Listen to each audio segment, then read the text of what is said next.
I was here at Ocean Village, literally walking the pontoon, saying hello to friends, checking out the boats. And before I knew it, I was having a conversation with the skipper of Spirit of Helsinki. And they've got a gap in the crew from Cape Town. And before I knew it, I was saying absolutely not, and then maybe, and then could be, and then yes. So it's an opportunity of a lifetime, really.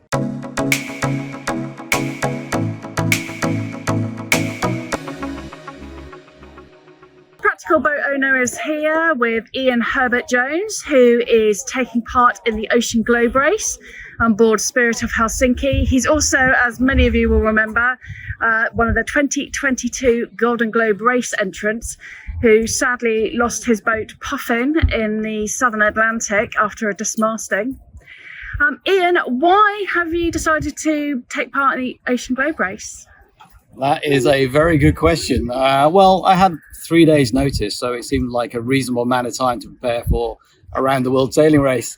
I don't know, it's a once in a lifetime opportunity. I was here at Ocean Village, literally walking the pontoon, saying hello to friends, checking out the boats. And before I knew it, I was having a conversation with the skipper of Spirit of Helsinki. And they've got a gap in the crew from Cape Town. And before I knew it, I was saying absolutely not, and then maybe, and then could be, and then yes. So it's an opportunity of a lifetime, really. It's the tradition of the Whitbread that you rock up like 2 days beforehand and find a berth. So out of all the all the sailors taking part, you have really embodied the spirit of the original Whitbread. Yeah, it feels like that, doesn't it? I mean, what's quite strange, it's almost exactly 12 months ago that we slipped lines for the Golden Globe Race. So that was 7 months at sea alone before Puffin and I got into trouble, and I lost Puffin, unfortunately. And to be stepping on board another boat, but this time, a big boat with a big crew, fantastic crew, beautiful boat. But to be going back into those oceans is quite an opportunity. I guess there's something there that's waiting to be finished off. I don't know. I can't quite answer that. But I found it very hard to put down the opportunity when it came up. Yes, I was going to ask you about that, because obviously just being involved in an experience like that is traumatic. There's no getting away from that. How do you think you're going to react when that heavy weather hits, which inevitably it will? Yeah, I don't know for sure, but I feel like it's made me more resilient, not less resilient, and possibly more determined rather than less determined. So I think part of my role on the boat is to be the pair of hands that's seen some of this before, been there and seen it, even though we're on a very different platform. So I hope I can bring some of that to the team, that we can do this and we can make this work and get through it. So I think I'll be fine. Now, knowing you as I do, I know preparation is absolutely vital to you, and you're obviously joining a boat for a round-the-world voyage with only a couple of days' notice. So how is that sitting with you? Because obviously the prep time must have been minimum.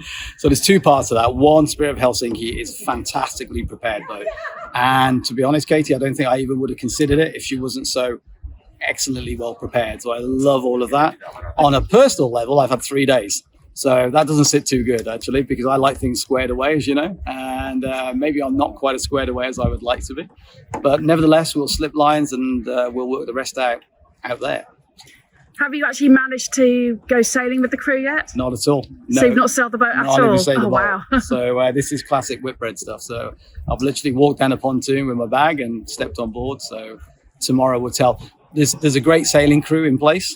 The gap in the crew actually is from Cape Town. So if anything, I'm going on as an extra body at the moment, and I've got 6 weeks of basically boot camp to get myself ready for the legs beyond Cape Town. And the plan is to go all the way around? Don't tell everybody, but yeah, at the moment the plan is to go all the way around. Yeah, I tend to be committed or not, as the case may be. So I'm in for a penny, in for a pound.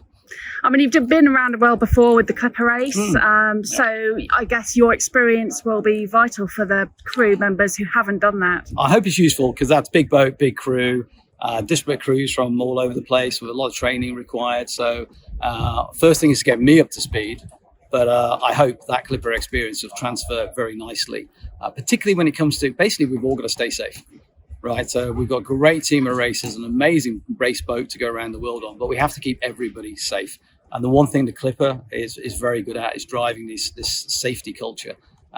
So I can feel that's coming out already. So I use that in solo sailing, but it's certainly going to be much more important now we've got lots of people on board. Obviously, Spirit of Helsinki is a bit of a step up size-wise than Puffin. Yeah. So you obviously haven't gone sailing on her, but what are your impressions of the boat already? She's gorgeous. She is absolutely beautiful boat. She's a swan. She's a swan. She's probably, she's definitely she's the best boat here. No two ways about it, because she's my boat. And it's a bit like getting out of a Ford Fiesta and going into a Bentley Continental. It's that type of jump. She is stunning in every way. Big boat, a lot of power. Big rig, big everything big. So again, safety is going to be critical, but it's a special opportunity. You don't get to drive a Swan 651 every day of the week. And is the family okay about you heading off around the world again after being so long? I hope so. So the answer is yes, because I wouldn't be here if the family weren't okay about it. And it was Sally that basically pushed me back after I said, obviously this is a no. And she said, well, is it a no? Can't you work it out? So that was as close to a green light as one can hope to get. So a bit of trepidation, but at the same time, it is somewhat on the bounce from the Golden Globe race, so they seem pretty good about it. You've had quite a few months now to reflect on your GGR campaign. What have your conclusions been? Oh, I don't know. I'm not sure I've got a short answer to that. It's one heck of an event. It's extreme in lots and lots of level, and there's a lot of preparation and a lot of luck needed. And I just felt like, for me, it was a big learning experience. It's hard to put in words, but I'm more ready today for a GGR-like adventure than I ever was 12 months ago. So if I've come away with that, then that's what I've come away with. So I carry my scars, maybe, but I carry them in a really positive way. So it's made me a stronger individual. Full stop. Are you thinking about the Golden Globe race in 2026? No, absolutely not. Maybe. Absolutely not. Maybe. Okay, so that sounds like not a no. No. Not a no. Okay, so are you looking for boats? Or?